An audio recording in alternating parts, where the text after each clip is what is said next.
ससुराल में पहला जन्मदिन। आशा बहन, आपके बेटे की शादी की डेट अगले ही महीने की निकली है। अगर अगले महीने शादी नहीं हुई तो फिर 1 साल तक कोई अच्छा शुभ मुहूर्त नहीं है। माँ, अगले महीने को ही डन कर दो। इतना बोलकर निशा जल्दी से अपनी भाभी को फोन करती है, पर दिशा कहीं बाहर गई होती है और उनकी बात दिशा की माँ से होती है। शांति बहन, अगले महीने की शादी की डेट डली है, आप मेरी प्यारी बहू को बता देना। यह तो बहुत अच्छी बात है बहन। अगले महीने की बात सुनकर शांति भी काफी खुश होती है। कुछ ही देर में जैसे ही दिशा घर आती है, शांति उसे उसकी शादी की डेट बताती है और शादी की डेट सुनकर दिशा का मुंह बन जाता है। माँ, अगले महीने शादी की डेट डालने की क्या जरूरत थी? तुम जानती हो ना कि अगले ही महीने मेरा जन्मदिन भी आता है और मैं नहीं चाहती कि मैं अपने जन्मदिन के आसपास शादी करूं। पर बेटा, लड़के वालों ने रिश्ता अगले ही महीने फिक्स कर दिया है।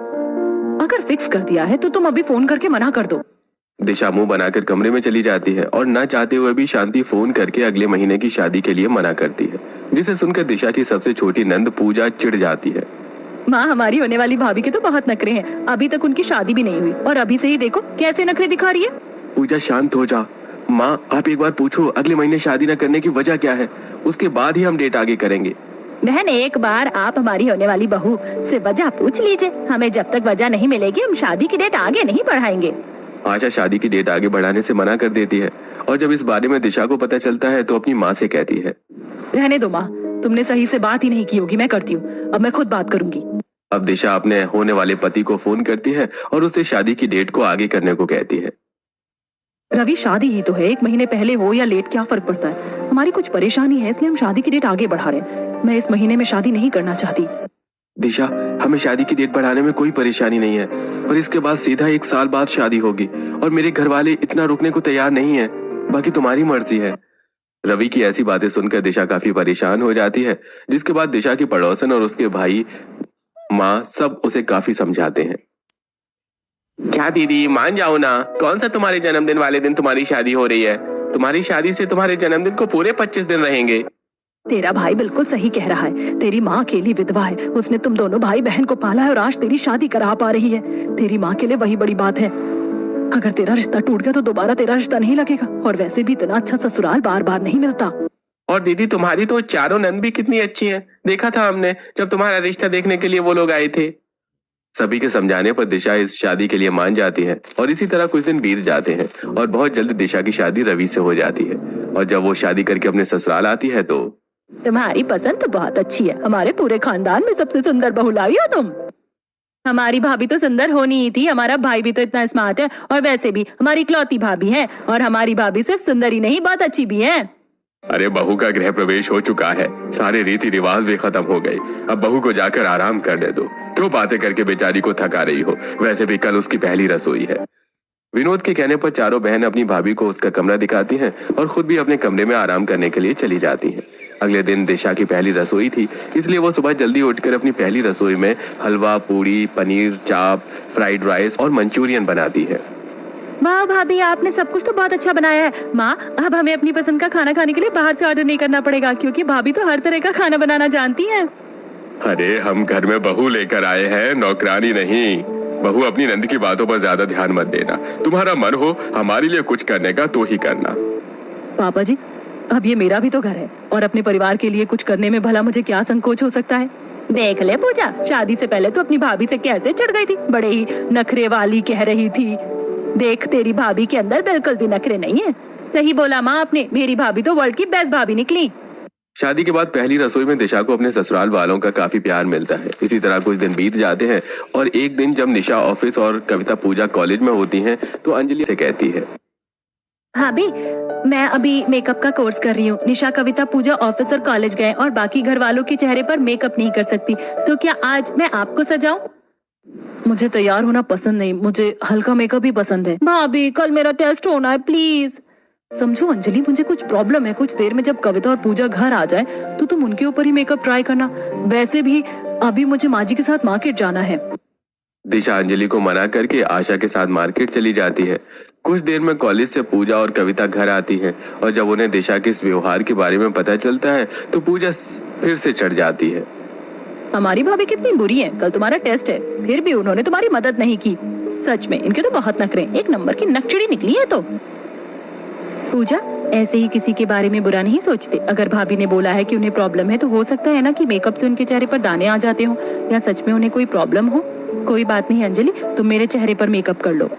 कविता और अंजलि पूजा को काफी समझाती हैं, पर पूजा अब की अपनी भाभी से लड़ाई छिड़ चुकी थी। इसी तरह कुछ दिन बीत जाते हैं और एक रात।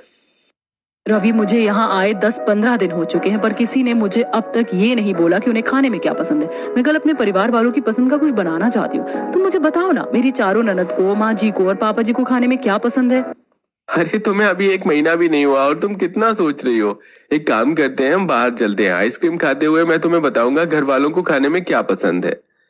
इतना बोलकर रवि अंजलि को रात में अपने साथ बाहर ले जाता है, जहां वो दोनों आइसक्रीम खाते हैं और रवि अपने घर वालों की पसंद नापसंद के बारे में अंजलि को बताता है। अगले दिन अंजलि घर वालों की पसंद की मिठाई, मूंग दाल का हलवा, नान, दाल मखनी, नूडल्स जैसी डिश बनाती है, जिसे देख पूरा परिवार काफी खुश होता है।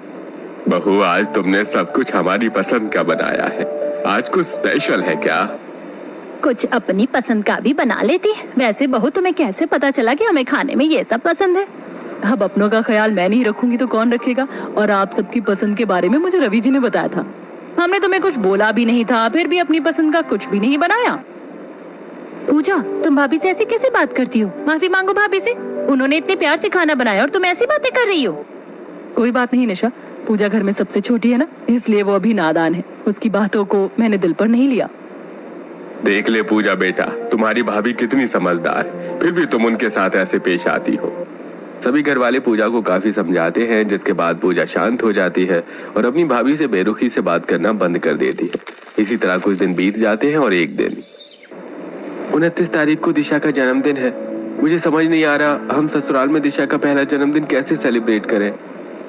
भैया, ये आप मुझ पर छोड़ दो, मैंने तो सोच लिया है। हम पूरा घर डेकोरेट करवाएंगे और छोटी सी घर में पार्टी रखेंगे। भाभी को काफी अच्छा लगेगा, सब कुछ मेरे हिसाब से होगा।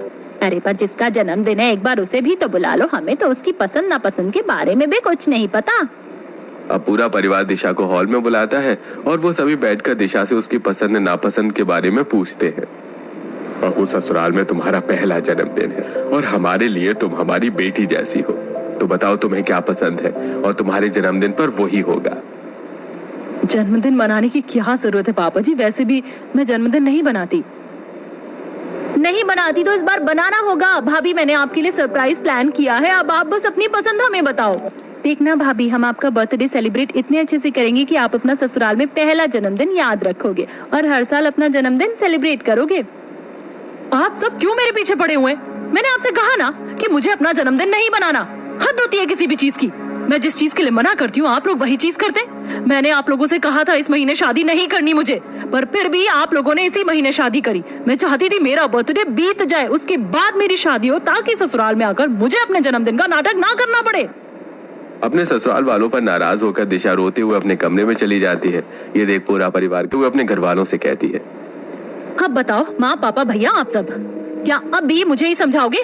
अब क्या आप लोगों को नहीं लगता कि भाभी कुछ ज्यादा ही नकचड़ी है? मैंने उनके बर्थडे के लिए प्लान किया था ना, इसलिए उन्होंने बर्थडे बनाने से मना कर दिया। लगता है वो मुझे पसंद ही नहीं करती।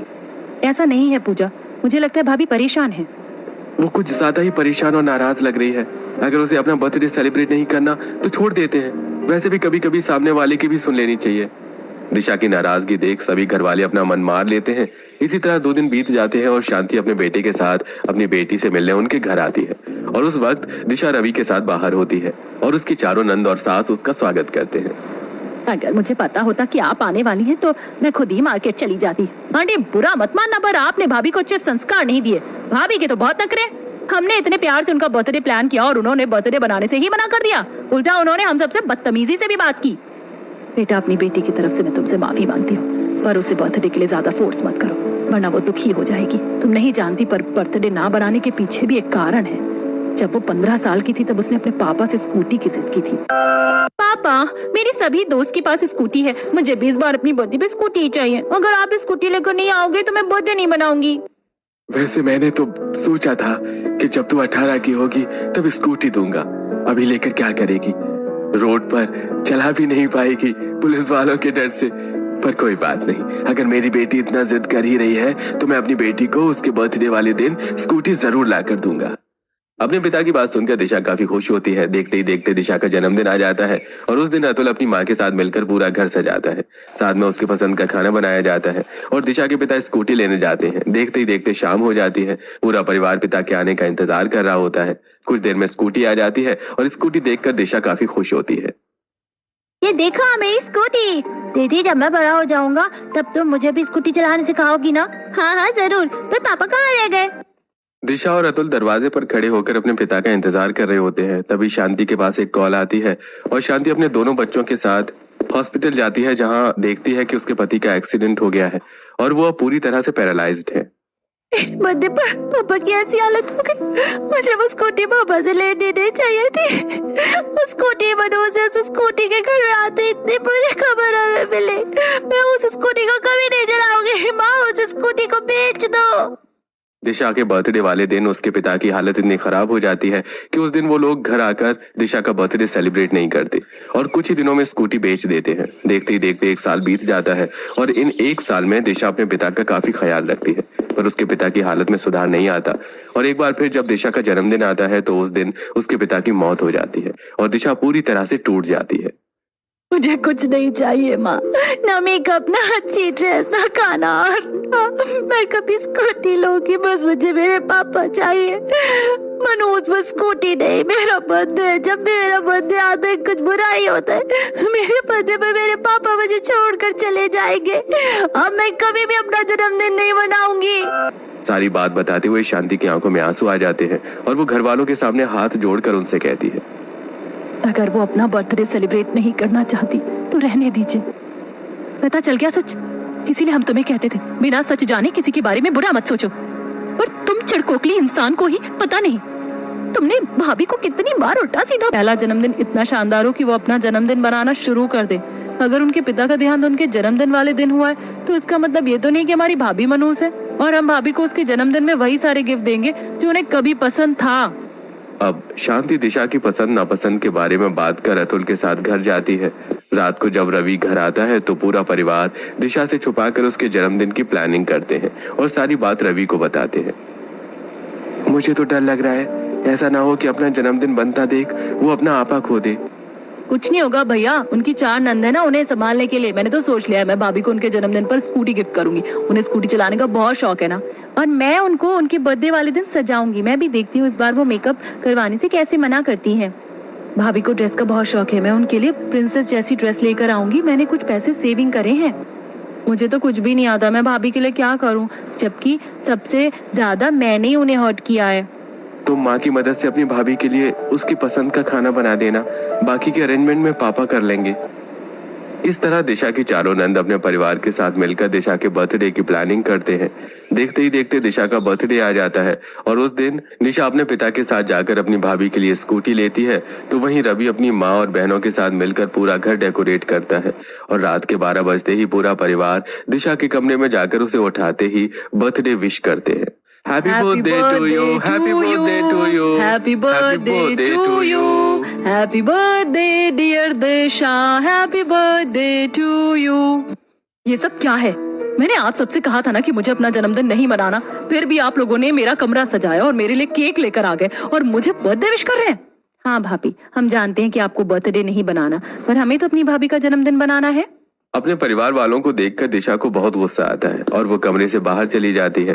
पूरा परिवार काफी दुखी हो जाता है। देखते ही देखते सुबह के 10 बज जाते हैं और शांति अतुल के साथ घर आती है, जहां वो देखती है कि पूरा घर डेकोरेट है और उसकी बेटी के जन्मदिन के लिए भी सब कुछ तैयार हो चुका है। पर दिशा घर के बाहर पार्क में अकेले बैठी है।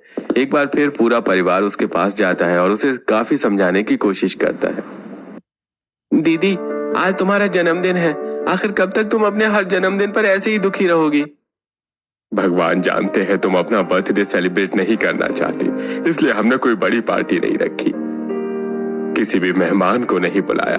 पर क्या तुम अब अपने परिवार के साथ भी बर्थडे सेलिब्रेट नहीं करना चाहती? आखिर तुम अपने पापा को याद करके कब तक खुद को दुख देती रहोगी? भाभी, हम सबने आपके लिए बहुत प्यार से आपका बर्थडे प्लान किया, प्लीज इसे खराब मत करो। और आंटी ने हमें बताया है अंकल आपसे बहुत प्यार करते थे। आप क्या चाहती हैं कि आपके पिता आपको इसी तरह हर साल अपने बर्थडे पर दुखी देखकर उदास रहे? सोचो, जो पिता आपसे इतना प्यार करते थे कि आपके एक बार कहने पर बर्थडे वाले दिन आपके लिए स्कूटी ले आए, वो इंसान अगर आज ऊपर से आपको देख रहा होगा तो क्या खुश होगा? भाभी, अपने लिए ना सही अपने पापा के लिए और हमारे लिए अपना पहला बर्थडे सेलिब्रेट कर लो ससुराल में, फिर भले ही मत करना। अपने ससुराल वालों की बातें सुनकर दिशा रोने लगती है और वो बर्थडे सेलिब्रेट करने के लिए हाँ कर देती है। उसके हाँ करते ही सब उसे उसके कमरे में ले जाते हैं। अब अंजलि अपनी भाभी का मेकअप करती है तो कविता अपनी भाभी को प्यारा सा गाउन देती है, तो वहीं पूजा रसोई में जाकर अपनी माँ के साथ मिलकर कलाकंद, पिज्जा, मशरूम, पराठे, उपमा और इडली बनाते हैं। कुछ देर में दिशा तैयार होकर बाहर आती है, जहां पूजा आशा के साथ ट्रॉली पर उसकी फेवरेट डिश लेकर और केक लेकर आती है। भाभी, आज तो आप किसी परी से कम नहीं लग रही हो। ऐसा लग रहा है ये ड्रेस आपके लिए ही बनी थी। और आज आप कितनी सुंदर लग रही हो मेकअप करने के बाद। बहुत दिनों बाद मेकअप किया है ना। और देखो, अंजलि ने मुझे मेरे बर्थडे गिफ्ट में मेकअप किट दिया और ये ड्रेस मुझे कविता ने दी है। भाभी, आप अपनी दो ही नंद के दिए गिफ्ट से इतनी खुश हो गई हो? आपकी स्कूटी आपका बाहर वेट कर रही है, जल्दी से केक काटो। और पूजा ने इतनी मेहनत से आपके लिए खाना बनाया, वो भी टेस्ट करके बताओ। अब दिशा सबसे पहले केक काटती है और अपने सभी घर वालों को खिलाती है। कुछ देर में वो सब एक साथ खाना खाते हैं। पूजा, तुम तो मुझसे भी अच्छा खाना बनाना जानती हो। ये मेरा सबसे अच्छा गिफ्ट है। दिशा खाना खा के बाहर जाती है, जहां वो स्कूटी देखकर काफी इमोशनल होती है। ये तो बिल्कुल वैसी स्कूटी है जैसे पापा मेरे लिए लेकर आए थे। निशा, थैंक यू सो मच। मेरी जैसी 4 नंद हर किसी को मिले। मैंने कभी नहीं सोचा था कि पापा के जाने के बाद मैं अपना जन्मदिन कभी ऐसे सेलिब्रेट कर पाऊंगी। मेरा ससुराल में पहला जन्मदिन है, अब तक का सबसे अच्छा जन्मदिन है।